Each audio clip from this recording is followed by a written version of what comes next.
అంశాన్ని రకరకాలుగా వాక్యాన్ని ఇచ్చిన వాళ్ళు ఉన్నారు. కానీ దాన్ని ఎలా మార్చాలనో, దాన్ని ఎలా మార్చాలి అని చెప్పినవాడు మార్క్స్. సాహిత్యంలో కూడా చాలామంది రకరకాల సాహిత్యాన్ని సృష్టించారు.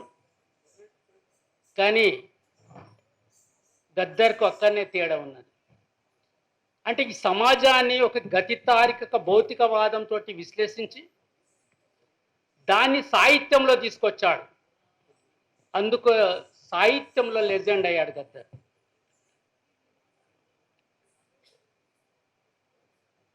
ఒక పాలరావసం కావచ్చు, తర్వాత చిలీలో ఉన్న జాన్ కావచ్చు, ఇక్కడ వచ్చే వరకు గద్దర్ ఏదైతే ఉందో ఆయన ఒక సాహిత్యంలో ఒక లెజెండ్గా మన ముందు ఉండి తన జీవితాన్ని ప్రజలకు అంకితం చేశాడు. మాకు 1997లో నేను ఉత్తర తెలంగాణలో బాధ్యతలు నిర్వహిస్తున్నప్పుడు గద్దరన్నపై కాల్పులు జరిపితే మాకు చర్చ వచ్చింది.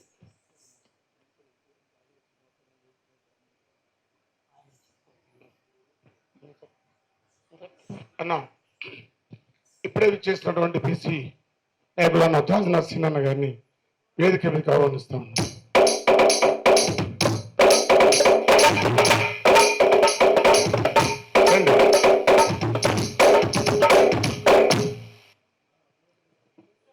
మాకు చర్చ వచ్చింది. అరే ఎందుకు గద్దరన్నపై కాల్పులు జరిపారు అని డిస్కస్ చేశాం. రెండు విషయాలు అర్థమైంది.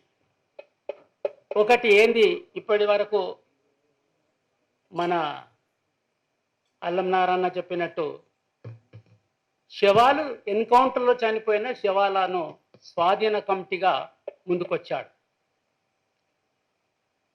రెండోది ఏంటిది, ప్రత్యేక తెలంగాణ కావాలన్నాడు. ఈ రెండు విషయాలు పాలక వర్గాలకు నిద్ర లేకుండా చేసినాయి.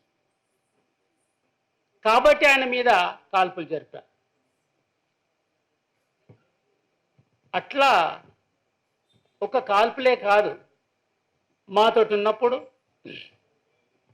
మేము అందరం పోదామా, అచ్చంపేట ప్రోగ్రాం ఇచ్చేది ఉన్నది అంటే అందరం పోతే అందరం అరెస్ట్ అవుతాము, ముఖ్య జన్నాటమల నాయకత్వం వద్దు, నేను డప్పు రమేష్ ఇద్దరం పోతాము, మీరు ఉండండి, మీరు సేఫ్ అవుతారు, బయట మీరు ప్రోగ్రాం ఇవ్వచ్చు అన్న తర్వాత ఆయన అచ్చంపేట పోగానే అచ్చంపేట పోలీసు వాళ్ళు పట్టుకొని కొట్టి లాకప్లో పెట్టారు. తర్వాత గద్దరని చేసిన తర్వాత ముఖ్యమంత్రికి ఫోన్ చేశారు, ఇట్లా సంగతి గద్దర్ను మేము అరెస్ట్ చేసినామంటే, అరే మీరు పిచ్చోళ్ళారా, గద్దర్ని ఎందుకు అరెస్ట్ చేసిండ్రా, వాడు పెద్ద తెల్లారి మొత్తం ఊరేగింపు తీస్తాడు, ఆయన తొందరగా ఇడిచిపెట్టుండ్రి. అప్పటి వరకు కొట్టేసిండ్రు, ఆయన దెబ్బలు కొట్టారు, మేము చూసాం, వీపులంతా వాతలు పడ్డాయి పోలీసులు కట్టెలతో కొడితే. తర్వాత తెల్లారే వాళ్ళే బస్సులో తీసుకొచ్చి సిబిఎస్ దగ్గర ఇడిచిపెట్టిపోయారు పోలీసు వాళ్ళు. అంటే ఒక్కటి కాదు, ఆయన ఎదుర్కొన్నది చాలా ఎదుర్కొన్నాడు. ఆయన ఫస్ట్ పాట ఏం రాసినవన్నా నువ్వు ఫస్ట్ పాట అంటే కలా చెప్పిండు ఆయన.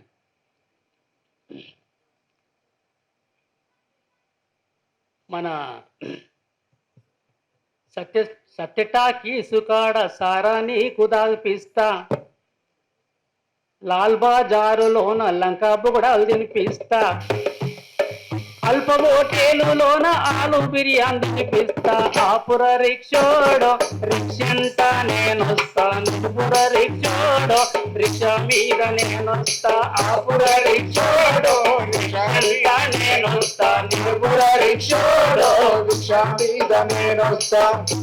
బి నరసింహరావు అన్న చర్చ చేసిండంట, అరే ఈ పాట బాగున్నది కానీ నువ్వు సారు ఎట్లా తాగిపిస్తావు, ఆలు బీరని ఎట్లా తినిపిస్తావు, లంక బుగడాలు ఎట్లా తినిపిస్తావు, నీ దగ్గర డబ్బులు ఉన్నాయా అని ఒక ప్రశ్న వేసిండు. అరే నిజమే, రిక్షానికి తినిపించాలి కదా, పైసలు లేవు, అసలు ఈయనకి తిండికి పైసలు లేవు, మరి ఎట్లా అంటే అప్పుడు మళ్ళీ దాన్ని మార్చేసి రెక్కలాడిన గాని డొక్క నిండదు మనకు, రెక్కలాడిన గాని డొక్క నిండదు మనకు, కాయ కష్టం చేస్తే కడుపు నిండదు మనకు, కాయ కష్టం చేస్తే కడుపు నిండదు మనకు.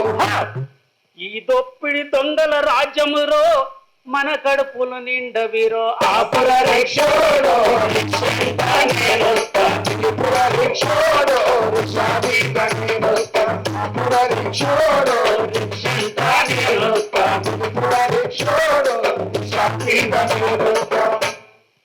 అని మార్చిండు ఆయన. కాబట్టి ఆయన సాహిత్యంలో ఎంత బాగా అసలు తీసుకొచ్చిండంటే ఒక్కొక్క పాట ఒక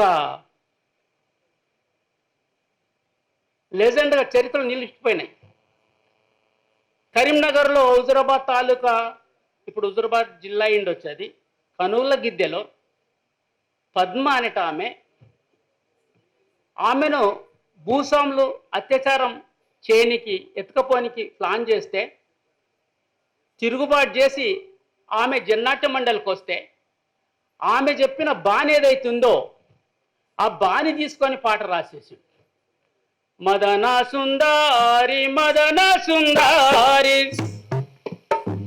సందేడుకు అది జమిలి పడదో మదన సుందారి మదన సుందారి మదన సుందారి సందేడుకు అది జమిలి పడదో మదన సుందారి మదన సుందారి మదన సుందారి కండల్లో మెరిచేటి కను పాప చూసో మదన సుందారి మదన సుందారి మదన సుందారి కండల్లో మెరిచేటి కను పాప చూసో మదన సుందారి మదన సుందారి మదన సుందారి కామంబు దొరగాడు అందేసినాడే మదన సుందారి మదన సుందారి మదన సుందారి కామంబు దొరగాడు కన్నేసినాడే మదన సుందారి మదన సుందారి మదన సుందారి కామంబు కన్నుల్లో జిల్లేడు బాలో మదన సుందారి మదన సుందారి మదన సుందారి కామంబు కన్నుల్లో జిల్లేడు బాలో మదన సుందారి. ప్రతి పాటను ఏదైతే విప్లవీకరించిండు ఆయన, అసలు ఎటువంటి పాట అయినా కూడా ఆయన చేతిలోకి వచ్చే వరకు అది విప్లవ పాటగా మారిపోతుంది. ప్రతి పాట, ఏ పాట చూసు లేపర కంబం పైకి పైకి ఐలేసో ఎత్తు వెండి పైకి ఐలేసో లేపర కంబం పైకి పైకి ఐలేసా నారే నారే నారారో నారారో నారే నారారో నారారో నారారో ప్రతి పాటను ఎట్లా తీసుకుపోయిందంటే అసలు జనంలో వాళ్ళ ఆయన ఏం చేస్తుంటే డిస్కషన్లు అంటే, ఇగో చూడు బై, మన సాహిత్యం చాలా ఉంటుంది, ప్రపంచంలో చాలా సాహిత్యం ఉన్నది, అయితే దాన్ని ఏం చేయాలి, మామూలు భాషలో అంత సాహిత్యాన్ని మొత్తం విషయాలను తినేసేయాలి, తిని ప్రజల భాషలో మళ్ళీ కక్కాలి అని చెప్తుండే ఆయన. కాబట్టి అట్లా చేసిన తర్వాత ఆయన ఒక్కొక్క పాట ఒక లెజెండ్గా ముందుకు వచ్చింది మనకు. ప్రతి పాట, ఏ పాట, అమరవీల పాట తీసుకున్నాం, దండాలో సోమన్నం పొంగంటి సోమన్న దండాలో సోమన్న దండాలో సోమన్న పొంగంటి సోమన్న దండాలో సోమన్న ఎర్ర దండాలన్న ఎర్ర దండు దండాలన్న దండాలో సోమన్న పొంగంటి సోమన్న దండాలో సోమన్న. మామూలు వాళ్ళది కూడా ఆయన మన మెస్లో పనిచేస్తుండే యాదన్, నువ్వు మాయామయ్యి పోతివో అన్నో యాదన్, నువ్వు మాయామయ్యి పోతివో అన్నో యాదన్, నువ్వు మాయామయ్యి పోతివో అన్నో యాదన్న నువ్వు గాయమైపోతివో అన్నో యాదన్న. పదాలను ఎట్లా తీసుకొచ్చిండో చూడండి మీరు. ఆ వంట కాడ నీవే, వడ్డించే కాడ నీవే, ఆ వంట కాడ నీవే, ఆ పాడి కాడ నీవే, ఆ పసుల కాడ నీవే, భూస్వామి గుండ వాళ్ళ భర్తం బట్టె కాడ అరి ముందు వరస నీదెరో అన్నో యాదన్న. మొదటి దెబ్బ నీదెరో అన్నో యాదన్న. అరే పోతివో అన్నో యాదన్న నువ్వు గాయమైపోతివో అన్నో యాదన్న. అట్లా ఆయనకు ఎంత మనం జోహాలు చెప్పినా అది తక్కువనే. కాబట్టి ఆయన మీద ఒక చిన్న పాట ఉన్నది. कलम हथियार साथ में लेकर गानों की सुनामी बनी, कलम हथियार साथ में लेकर गानों की सुनामी बनी, कलम हथियार साथ में लेकर गानों की सुनामी बनी, कलम हथियार लेकर गानों की सुनामी बनी, दुश्मनों से टक्कर लेकर घायल हुआ गद्दारन्ना, लेकर घायल हुआ गद्दारन्ना, दुश्मनों से टक्कर लेकर घायल हुआ गद्दारन्ना,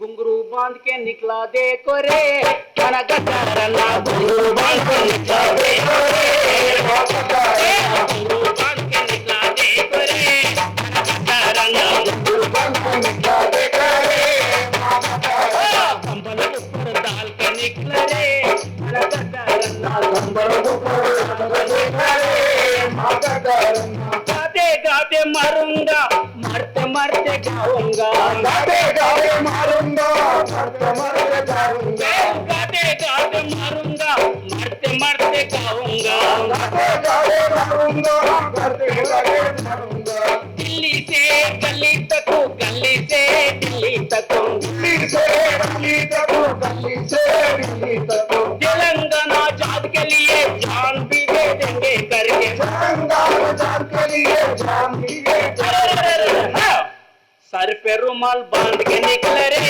मना गद्दारन्ना, सर पे रुमाल बांध के निकले रे मना गद्दारन्ना, सर पे रुमाल बांध के निकले रे मना गद्दारन्ना,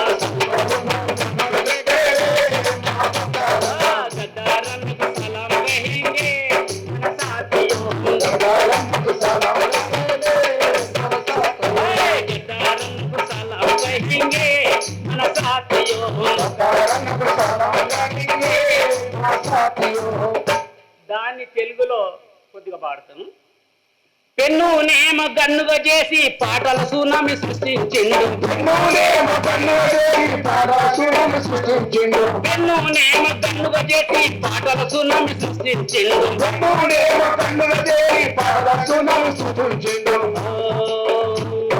దడ పుట్టిన శత్రువేమో దందన్మని పైరు చేస్తే, దడా పుట్టిన శత్రువేమో దందన్మని పైరు చేసి, దోపిడీ దొంగలకు పాటల యుద్ధం నడిపించిండు, దోపిడీ దొంగలను పాటల యుద్ధం నడిపించిండు, దడ పుట్టిన శత్రువేమో దందన్మని పైరు చేస్తే, దడా పుట్టిన శత్రువేమో దందన్మని పైరు చేసి, ఆరు తూటలు దిగినా గాని అదరాలేదు బెదరాలేదు, ఆరు తూటలు దిగినా గాని అదరాలేదు బెదరాలేదు, ఆరు తూటలు దిగినా గాని అదరాలేదు బెదరాలేదు, ఆరు తూటలు దిగినా గాని అదరాలేదు బెదరాలేదు, తెలుగు తల్లి బిడ్డలార తెలంగాణ తల్లులార, తెలుగు తల్లి బిడ్డలార తెలంగాణ తల్లులార, ఈ పాదాలకు వందనాలు పాటనై వస్తున్నాను, ఈ పాదాలకు వందనాలు పాటనై వస్తున్నాను, కాళ్ళకు గజ్జలు కట్టుకొని గొంగడి పూజ నేర్చుకోని, గజలు పట్టుకొని గొప్పడి పూజాని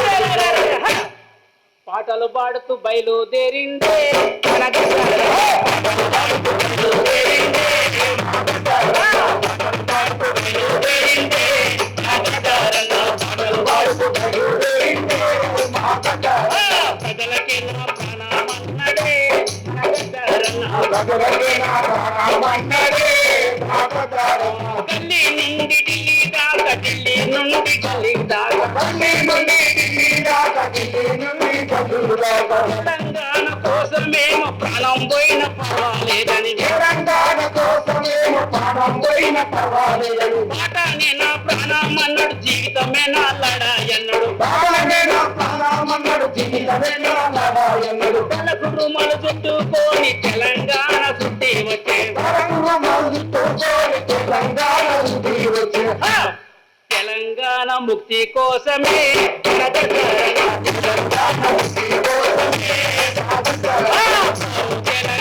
మన్నడే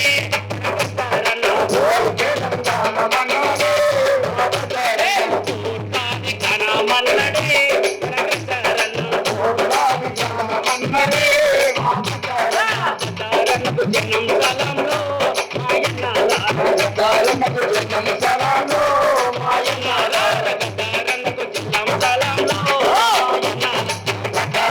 జనం స్థలంలో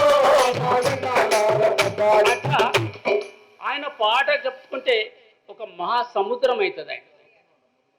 అంటే ఎంత అబ్జర్వేషన్ ఉంటుంది, కింద అబ్జర్వేషన్, చిన్న పిల్లల్ని కూడా అబ్జర్వేషన్ చేస్తుండే ఆయన.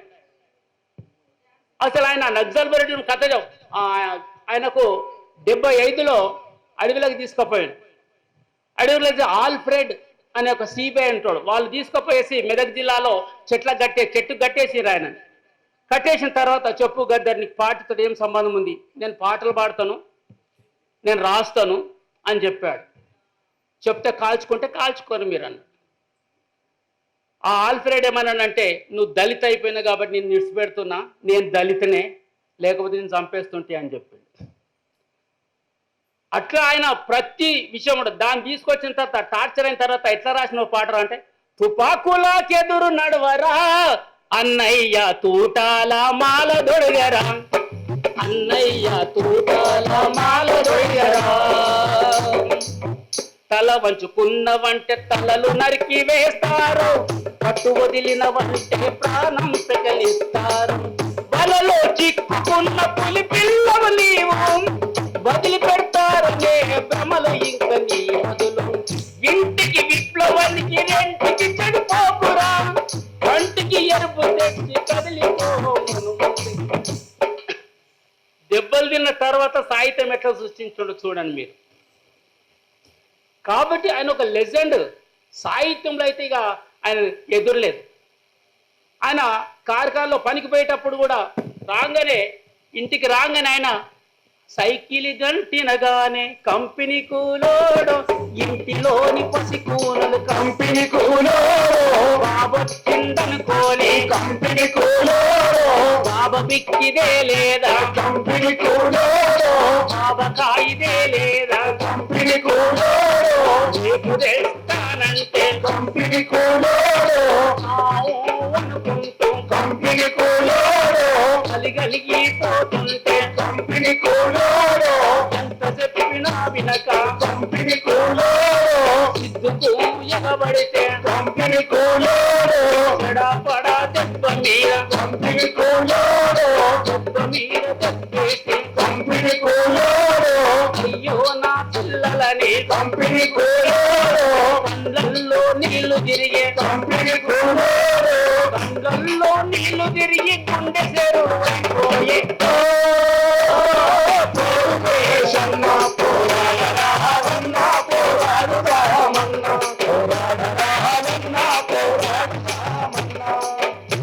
అట్లా మేము దండకారం పోయిన తర్వాత ఇక్కడ ఎట్లయితే జన్నాట్య మండలి సాహిత్యం సృష్టించిందో, దండకారం పోయిన తర్వాత కూడా మనము ఉట్టిగూకోలేదు.